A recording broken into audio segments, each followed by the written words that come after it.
Hello everyone. Hope everyone's doing well.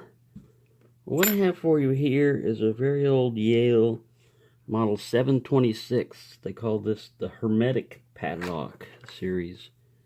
It's a pin tumbler. It originally went for $2.64 back in 1913.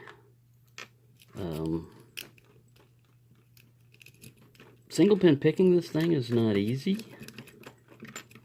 And I was just messing around with a rake and found out that I usually can get into this thing fairly easy. This is a homemade wormish kind of thing that I made out of feeler gauge stock.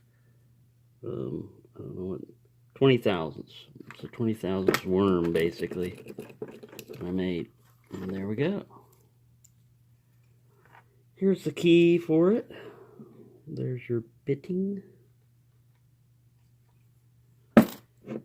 So, not much to that one, but it was a stock lock at one time. A long time ago.